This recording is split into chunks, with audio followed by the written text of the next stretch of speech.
আসসালামু আলাইকুম প্রিয় শিক্ষার্থীরা, আইসিটি ক্লাসে সবাইকে স্বাগতম। আশা রাখি সবাই ভালো আছো, সুস্থ আছো। আজ আমরা আইসিটি প্রথম অধ্যায়ের খুবই গুরুত্বপূর্ণ একটি টপিক নিয়ে আলোচনা করতে যাচ্ছি। আজকের পড়া টপিক নির্ধারণ করা হয়েছে ন্যানো টেকনোলজি। আমরা যে যুগে বসবাস করছি, এই যুগে আমরা টেকনোলজি বা প্রযুক্তির যুগ হিসেবে বিবেচনা করি। প্রযুক্তির যে শাখায় অতি ক্ষুদ্র মাত্রায় বিষয়গুলো নিয়ে আলোচনা করা হয়, তাই মূলত এই ন্যানো টেকনোলজি। এর একটি এক্সাম্পল হিসেবে যদি আমরা বলি, আমরা একসময় দেখতাম যে কম্পিউটার মূলত অনেক বড় একটি ডিভাইস ছিল, আর এটিকে ক্ষুদ্র করতে করতে এখন আমরা এমন হাতে পেয়েছি যে একটি ক্ষুদ্র ল্যাপটপ আমরা প্রতিনিয়ত আমাদের সাথে বহনযোগ্য যে কোনো জায়গায় এটি ব্যবহার করতে পারছি। তাহলে এখানে যে টেকনোলজি কাজে লাগানো হয়েছে মূলত একটি ন্যানো টেকনোলজি। আমরা যদি আরও সহজ একটি এক্সাম্পল বলি, যেটি আমরা দৈনন্দিন জীবনে ব্যবহার করছি, সেটি হলো স্মার্টফোন। এই স্মার্টফোন দ্বারা এখন কম্পিউটারের সকল কাজ কিন্তু করা সম্ভব হচ্ছে। তাহলে একটি কম্পিউটারকে একটি টেকনোলজির মাধ্যমে অতি ক্ষুদ্র করে আমাদের মধ্যে ব্যবহার করা সম্ভব হয়েছে। এই টেকনোলজি মূলত ন্যানো টেকনোলজি। শুধু স্মার্টফোন নয়, আমাদের দৈনন্দিন জীবনের অনেক জায়গায় কিন্তু এই ন্যানো টেকনোলজি ব্যবহার করা হচ্ছে প্রতিনিয়ত। তো আমরা এই বিষয়গুলো নিয়ে মূলত আজকের ক্লাসের আয়োজন করেছি। আমাদের যেহেতু ইন্টারমিডিয়েট সিলেবাস অনুযায়ী একটি পড়া কমপ্লিট করতে হয়, তা আমরা প্রথমেই জেনে নেই যে আজকের ক্লাস হতে আমরা কী কী বিষয় জানতে পারবো। আমরা প্রথমেই জানতে পারবো ন্যানো টেকনোলজির ধারণা। এরপর ন্যানো টেকনোলজির কোথায় কোথায় ব্যবহার করা হয় বা সুবিধা বা এর প্রয়োগ ক্ষেত্রগুলো জানতে পারবো। আমরা জানি প্রত্যেকটি প্রযুক্তির বা টেকনোলজিরই কিছু না কিছু অসুবিধা রয়েছে, তাই ন্যানো টেকনোলজির যে অসুবিধাগুলো রয়েছে আজকের ক্লাস থেকে তাও জানতে পারবো। এরপর আমরা ন্যানো টেকনোলজি হতে বোর্ড কোশ্চেনে যে এমসিকিউ জ্ঞানমূলক এবং অনুধাবনমূলক কোশ্চেন আসে, সেই কোশ্চেনগুলো আজকের ক্লাসে উত্তর সহ দেখে নেব। তো আমরা কথা না বাড়িয়ে ন্যানো টেকনোলজির ধারণা সম্পর্কে প্রথমে জেনে নিই। আমি প্রথমেই বলেছি, যেহেতু আমাদের ইন্টারমিডিয়েট সিলেবাস অনুযায়ী পরীক্ষার উপযোগী করে সাজিতে হয়, তাই আমাদের পরীক্ষার উপযোগীমূলক বা আমাদের যে যে বিষয়গুলো জানাটা আবশ্যক সেই বিষয়গুলো করে আমি এখানে সাজিয়ে দেওয়ার চেষ্টা করেছি। আমরা জানি যে ন্যানোমিটার হচ্ছে দৈর্ঘ্য পরিমাপের একক, আর 1 ন্যানোমিটার এটিকে আমরা বলতে পারি যে 10⁻⁹ মিটার। তার মানে কি 1 মিটারের 100 কোটি ভাগের 1 ভাগকে 1 ন্যানোমিটার হিসেবে বিবেচনা করা হয়। তার মানে বোঝাই যাচ্ছে যে এটি কত ক্ষুদ্র। আমরা যে পারমাণবিক, আণবিক এই বিষয়গুলো বলি, এটিও কিন্তু এই ন্যানো টেকনোলজির সাথে জড়িত। তো আমরা পড়াটিকে একটু প্রথম থেকে দেখে যাই যে 1 মিটারের 100 কোটি ভাগের 1 ভাগকে বলা হয় 1 ন্যানোমিটার। কেননা পরীক্ষায় আসতে পারে 1 ন্যানোমিটার কি, তখন তোমাকে এই ডেফিনেশনটি কিন্তু অবশ্যই দিতে হবে। ন্যানো টেকনোলজি শব্দটি মূলত ন্যানো থেকে এসেছে। ন্যানো একটি পরিমাপের একক। ন্যানো বলতে আমরা বুঝি খুবই ক্ষুদ্র বা অতি ক্ষুদ্র। 1 মিটারের 100 কোটি ভাগের 1 ভাগকে বলা হয়ে থাকে 1 ন্যানোমিটার। এই যে অংশটি তোমরা দেখতে পাচ্ছ যে 10⁻⁹ মিটার, এই অংশটি কিন্তু তোমার মনে রাখতে হবে। এই ন্যানোমিটার স্কেলে পরিবর্তন, ধ্বংস, সৃষ্টি সম্পর্কিত প্রযুক্তিকে বলে ন্যানো টেকনোলজি। আমরা হয়তো খুব সহজভাবে বুঝে ফেলি যে অতি ক্ষুদ্র ডিভাইস তৈরি করাকে বলা হয় থাকে ন্যানো টেকনোলজি। মূলত সব কিছু তৈরি করা না, সৃষ্টি করা না, এটি পরিবর্তন করা, সংযোজন করা, ধ্বংস করা, এটি মূলত এই ন্যানো টেকনোলজির মধ্যে পড়ে।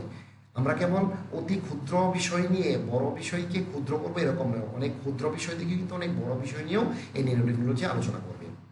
তো ন্যানো শব্দটি গ্রিক শব্দ নেনোস শব্দ থেকে এসেছে, যার আবিধানিক অর্থ দ্বারাই বামন বা জাদুকরী ক্ষমতা সম্পন্ন ক্ষুদ্রাকৃতির মানুষ। তো এই অংশটি প্রয়োজনে তোমরা নোট করে নিবে, কেননা ন্যানো টেকনোলজি সম্পর্কে ধারণা আসলে যে অংশটি আমি লিখে দিয়েছি অংশটি অবশ্যই পরীক্ষায় লিখতে হবে। এরপর আমরা দেখব ন্যানো টেকনোলজি সম্পর্কে আরো কিছু বিস্তারিত ধারণা। পারমাণবিক বা আণবিক স্কেলে অতি ক্ষুদ্র ডিভাইস তৈরি করার জন্য ধাতব বস্তুকে সুনিপুণভাবে কাজে লাগানোর যে বিজ্ঞান বা প্রযুক্তি, তাকে বলা হয়ে থাকে ন্যানো টেকনোলজি। এক্ষেত্রে কিছু ফোকাস শব্দ দেখো, যে পারমাণবিক বা আণবিক স্কেল। আমরা যে স্কেল ব্যবহার করি অতি ক্ষুদ্র এই বিষয়গুলো আমরা দেখতে পারি, কিন্তু এই আণবিক স্কেল কিন্তু আমরা কোনোভাবেই দেখতে পারি না। যা আণবিক স্কেলে অতি ক্ষুদ্র ডিভাইস তৈরি করার যে সুনিপুণভাবে কাজে লাগানোর যে প্রযুক্তিটি রয়েছে, এই প্রযুক্তিকে বলা হয়ে থাকে ন্যানো টেকনোলজি। এটিকে আমরা ভিন্নভাবে বলতে পারি যে ন্যানো টেকনোলজি হলো এমন একটি বিজ্ঞান প্রকৌশল এবং প্রযুক্তি যা সাধারণত 1 থেকে 100 ন্যানোমিটার স্কেলে পরিচালিত হয়ে থাকে। ন্যানো টেকনোলজি হলো পদার্থকে আণবিক পর্যায়ে পরিবর্তন এবং নিয়ন্ত্রণ করার বিদ্যা। আশা করি এতগুলো ডেফিনেশন দেওয়ার পরে তোমরা এই বিষয়গুলো সম্পর্কে পরিষ্কারভাবে বুঝতে পেরেছ। এই প্রাসঙ্গিক ক্রমে আরও কিছু বিষয় আমাদের এখানে জেনে নিব, সেটি কি ন্যানোটেকনোলজি বা ন্যানো প্রযুক্তি সংক্ষেপে ন্যানোটেক বলা হয়ে থাকে। তো এই ন্যানো প্রযুক্তি কি আবিষ্কার করেছে? রিচার্ড ফাইনম্যান, যে কিনা আমেরিকার পদার্থবিদ ছিল। ন্যানো পার্টিকেল কি? বিজ্ঞান ও প্রযুক্তি ব্যবহার করে 1 থেকে 100 ন্যানোমিটার আকৃতির কোনো কিছু তৈরি করা এবং ব্যবহার করাকে ন্যানো টেকনোলজি বলে। আর এই আকৃতির কোনো কিছু তৈরি করা হলে তাকে আমরা ন্যানো পার্টিকেল হিসেবে বিবেচনা করব। দেখো, আমি কিন্তু তৃতীয়বারের মতো উল্লেখ করছি যে আমাদের যেহেতু সিলেবাস অন্তর্ভুক্ত পড়তে হয়, তাই পরীক্ষার উপযোগী যে সেন্টেন্সগুলো গুরুত্বপূর্ণ আমি কিন্তু এরকম করে সাজিয়ে দেওয়ার চেষ্টা করি। তাই তোমরা অবশ্যই এই বিষয়গুলোকে নোট করে নেওয়ার চেষ্টা করবে। ওকে ফাইন, আমরা পরবর্তী ধাপে আগাই। ন্যানো টেকনোলজিতে দুটি প্রধান পদ্ধতি ব্যবহার করা হয়, বটম আপ এবং টপ ডাউন। তো বটম আপ পদ্ধতিতে ক্ষুদ্র আকারের জিনিস দিয়ে বড় আকারের জিনিস কিন্তু তৈরি করা সম্ভব। এখানেও দেখো, আমি কিন্তু প্রথমে বলেছিলাম যে প্রযুক্তিটি এমন নয় শুধু ক্ষুদ্র ক্ষুদ্র ডিভাইস তৈরি করবো, ক্ষুদ্র ক্ষুদ্র থেকে অনেক বড় অংশ কিন্তু তৈরি করা সম্ভব। এই বিষয়গুলো এই ন্যানো টেকনোলজির আলোচনার বিষয়। তাহলে বটম আপ বা ক্ষুদ্র থেকে বৃহৎ প্রযুক্তি এখানে কাজে লাগানো হয়, আবার বৃহৎ থেকে ক্ষুদ্র প্রযুক্তি কিন্তু এখানে ব্যবহার করা হয়। আর এই দুটি প্রধান পদ্ধতি সম্পর্কে তোমরা জেনে নিলে। এরপর আমরা দেখব যে ন্যানো টেকনোলজির সুবিধা বা প্রয়োগ ক্ষেত্রগুলো বা কোথায় কোথায় এটি ব্যবহার করা হয়। আমরা প্রথমে কিন্তু একটি এক্সাম্পল এনেছিলাম যে অনেক বড় কম্পিউটারকে ছোট ল্যাপটপ বা স্মার্টফোনে পরিণত করা হয়েছে। তার মানে কি বোঝা যাচ্ছে? কম্পিউটার হার্ডওয়্যার তৈরিতে এই ন্যানো টেকনোলজি ব্যবহার করা হচ্ছে। কম্পিউটারের সাথে ন্যানো টেকনোলজি খুবই সম্পর্কিত।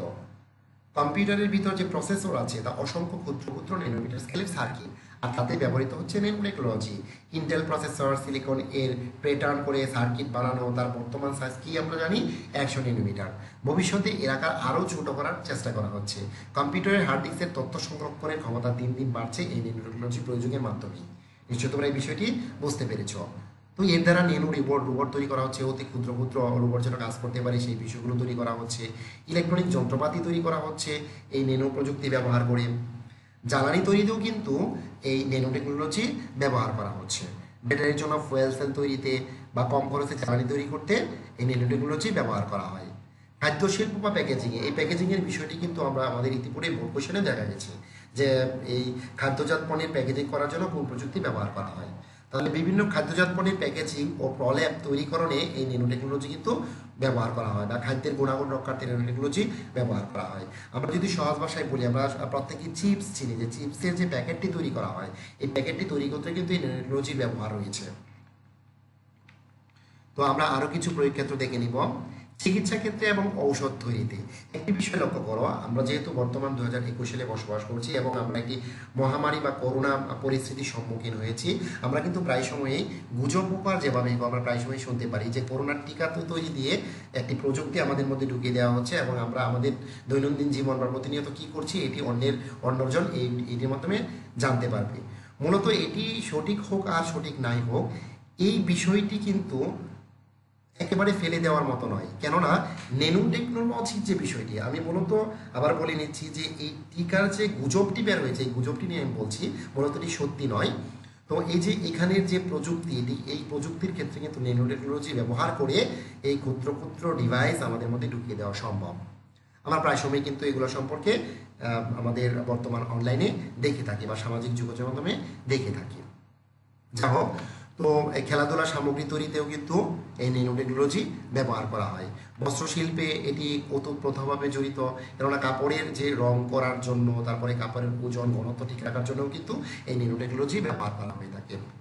তো যেহেতু যোগাযোগ প্রযুক্তিতে ব্যবহার করা হয়, যেহেতু আমরা দেখেছি যন্ত্রপাতিতে ব্যবহার করা হয়, তার মানে বোঝা যাচ্ছে যে যোগাযোগ ক্ষেত্রে এটির ব্যবহার রয়েছে। কৃত্রিম অঙ্গ প্রত্যঙ্গ তৈরিতে এটির বহুল ব্যবহার রয়েছে।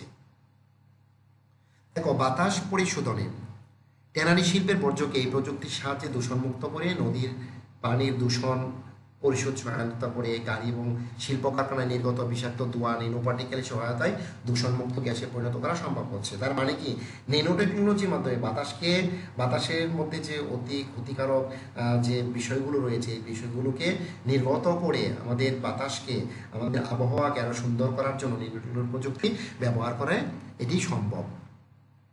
তো তো প্রসাধন শিল্পে আমরা দেখো প্রায় সময় যে সানস্ক্রিন ব্যবহার করি বা বিভিন্ন ধরনের লোশন ব্যবহার করি, রোদে যেন পড়ে না যায়, এই কারণে আমরা অনেক ধরনের প্রসাধনী ব্যবহার করি। মূলত এটি কিন্তু এই ন্যানো টেকনোলজি বা ন্যানো পার্টিকেল যুক্ত হওয়ার কারণেই এই বিষয়টি সম্ভব হয়েছে। মহাকাশ অভিযানেও কিন্তু ন্যানো টেকনোলজির ব্যবহার রয়েছে। আশা করি তোমরা এর প্রয়োগ ক্ষেত্রগুলো খুব ভালোভাবে বুঝতে পেরেছ। তো সুবিধাগুলো একটু দেখে নাও। মূলত এর ব্যবহার প্রয়োগ ক্ষেত্রগুলো পড়লেই কিন্তু এই সুবিধাগুলো কমপ্লিট করা সম্ভব। তাও আমি আলাদা করে দেখানোর চেষ্টা করেছি। ন্যানো টিউব, ন্যানো পার্টিকেল ইত্যাদি দ্বারা তৈরি পণ্য অধিক মজবুত এবং টেকসই করার জন্য, আকারে তুলনামূলক ছোট বা ওজন হালকা করার জন্য এই ন্যানো টেকনোলজি ব্যবহার করা, এটি একটি সুবিধা। ন্যানো টেকনোলজির প্রয়োগে উৎপাদিত ঔষধ স্মার্ট ডাক ব্যবহার করে দ্রুত আরোগ্য লাভ করা সম্ভব। খাদ্যজাত পণ্যের প্যাকেজিংয়ের সিলভার তৈরি কাজের জন্য ন্যানো ট্রানজিটর, এরপর দেখো যে ন্যানো ড্রায়োড, প্লাজমা ডিসপ্লে ইত্যাদি ব্যবহারের জন্য ইলেকট্রনিক শিল্পে এটি ব্যাপকভাবে ব্যবহার করা হচ্ছে। ন্যানো প্রযুক্তি দ্বারা তৈরি battery, fuel cell, solar cell ইত্যাদির মাধ্যমে সৌরশক্তিকে অধিকতর কাজে লাগানো সম্ভব। ন্যানো টেকনোলজির প্রয়োগের ফলে উৎপাদিত ইলেকট্রনিক যন্ত্র বিদ্যুৎ সাশ্রয়ী হয়। এরপর দেখো ন্যানো টেকনোলজি হতে বোর্ড কোয়েশ্চেন সহ বিভিন্ন ধরনের জ্ঞানমূলক, এমসিকিউ এবং অনুধাবনমূলক কোয়েশ্চেনের উত্তর সম্বলিত বিষয় নিয়ে আমরা এখন পড়ে নেব। তো ন্যানো টেকনোলজি মূলত পদার্থের ক্ষুদ্র আণবিক গঠন নিয়ে কাজ করে। এগুলোকে তোমরা অবশ্যই নোট করে নেবে, কেননা আমি মনে করি এখান থেকে এতটুকু অংশ পড়লে তোমাদের পরীক্ষার উপযোগী সবটুকু পড়া কমপ্লিট হয়ে যাবে। এবং যেহেতু ভার্সিটি অ্যাডমিশনে আইসিটি যুক্ত করা হয়েছে, এই ন্যানো টেকনোলজি হতে বিভিন্ন ধরনের কোয়েশ্চেন আসলে তোমরা কিন্তু এখান থেকে উত্তর করতে পারবে। ন্যানো টেকনোলজি কোন ধরনের প্রযুক্তি? বটম টু আপ প্রযুক্তি। মাইক্রো টেকনোলজিতে টপ টু বটম পদ্ধতি ব্যবহার করা হয়, কারণ আমরা কিন্তু কিছুক্ষণ আগে এই পদ্ধতি পড়ে এসেছি। 1 ন্যানোমিটার সমান 100 কোটি ভাগের 1 ভাগ। 1 ন্যানোমিটার সমান কত মিটার? এটি কিন্তু বিভিন্ন সময় বোর্ড কোয়েশ্চেনে এসেছে, তোমরা দেখতে পাচ্ছ। এবং বলেছিলাম যে 10⁻⁻⁹ মিটার, এই বিষয়টি তোমরা অবশ্যই মনে রাখবে। আণবিক পর্যায়ে পদার্থকে পরিবর্তন নিয়ন্ত্রণ করার প্রযুক্তিকে বলা হয়ে থাকে ন্যানো টেকনোলজি। এরপর দেখলাম ন্যানো প্রযুক্তির জনককে আমরা পড়েছি যে আমেরিকান পদার্থবিদ রিচার্ড ফেনম্যান। মাইক্রো টেকনোলজির পরবর্তী ধাপ হলো ন্যানো টেকনোলজি। ন্যানো শব্দের অর্থ কি? অতি ক্ষুদ্র। অ্যাপল M11 মোবাইল তৈরিতে কোন প্রযুক্তি ব্যবহার করা হচ্ছে? উত্তর হলো ন্যানো টেকনোলজি। মাদ্রাসা বোর্ড 2019 সালে এটি এসেছে। ন্যানো অবজেক্ট তৈরি করা হয় কোথা থেকে? মলিকুলার কম্পোনেন্ট থেকে। খাদ্যজাত দ্রব্যের মান সঠিক রাখার জন্য প্যাকেজের প্রলেপ তৈরি করা, ওই যে আমি কিছুক্ষণ আগে তোমাদেরকে চিপসের প্যাকেটের এক্সাম্পল দিয়েছিলাম, এটি ন্যানো টেকনোলজির মাধ্যমে। টপ টু ডাউন পদ্ধতিতে কোনো জিনিসকে নির্দিষ্ট আকার দেওয়া হয়, এর সাথে সংশ্লিষ্ট প্রযুক্তি হলো ন্যানো টেকনোলজি। এরপর দেখো স্মার্টফোন তৈরিতে ব্যবহৃত ক্ষুদ্র যন্ত্রাংশ ত্রুটিহীনভাবে স্থাপন করা হয় কিসের কল্যাণে? আমরা এটির প্রথম থেকে এক্সাম্পল দিয়ে আসছি যে একটি স্মার্টফোন তৈরিতে ন্যানো টেকনোলজি ব্যবহার করা হয়েছে। ন্যানো টেকনোলজি দিয়ে তৈরিকৃত যন্ত্র হতে পারে কম্পিউটার, ক্রাইফ্রোপ, রোবট। ক্রিকেট, টেনিস বল আমরা কিন্তু খেলার প্রযুক্তিটি দেখে এসেছি, খেলায় কোন ধরনের প্রযুক্তি ব্যবহার করা হচ্ছে। সানস্ক্রিন ও ময়শ্চারাইজার তৈরির কাজে ব্যবহার্য রাসায়নিক পদার্থ তৈরির ক্ষেত্রে ব্যবহৃত হয় ন্যানো টেকনোলজি। এই বিষয়গুলো আমরা পড়ে এসেছি। ন্যানো প্রযুক্তি যেসব বস্তু নিয়ে কাজ করা হয় তাদের মাত্রা হলো 100 ন্যানোমিটারের কম। এরপর আমরা কিছু অনুধাবনমূলক কোয়েশ্চেন দেখে নিব। আর এই যে কোয়েশ্চেনটি দেখতে পাচ্ছ, এই কোয়েশ্চেনটি খুব বেশি ইম্পর্টেন্ট। আমি এই কোয়েশ্চেনটি ন্যানো টেকনোলজির অনুধাবন কোয়েশ্চেনমূলক হিসেবে 99% ইম্পর্টেন্ট হিসেবে বিবেচনা করতে পারি, যে আগামীর বিষয় হবে ন্যানো টেকনোলজির বিষয়টি ব্যাখ্যা করবে। তো গবেষকগণ মনে করেন অদূর ভবিষ্যতে ন্যানো টেকনোলজি ব্যবহার করে স্মার্ট ঔষধ তৈরির মাধ্যমে প্রাণঘাতী ক্যান্সার ইত্যাদি দুরারোগ্য ব্যাধি হতে মুক্তি, প্রতিরক্ষা ব্যবস্থায় ন্যানো রোবট তৈরি করা, কোয়ান্টাম কম্পিউটিং তৈরি করা, বিশ্বব্যাপী বৃহৎ কর্মসংস্থানের সুযোগ তৈরি করা, কার্যকরী এবং সস্তায় শক্তি উৎপাদন সহ পানি এবং বায়ু দূষণ কমানো সম্ভব।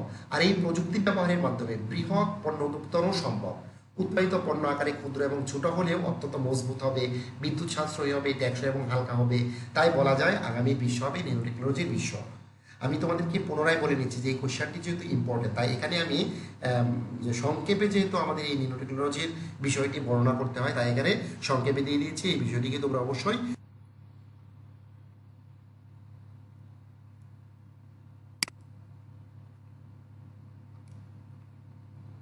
এরপর দেখো টপ টু ডাউন পদ্ধতিতে কোনো জিনিসকে নির্দিষ্ট আকার দেওয়া হয়। এর সাথে সংশ্লিষ্ট প্রযুক্তি কি আমরা কিন্তু অলরেডি পড়ে এসেছি। এর সাথে সংশ্লিষ্ট প্রযুক্তি ন্যানো টেকনোলজি।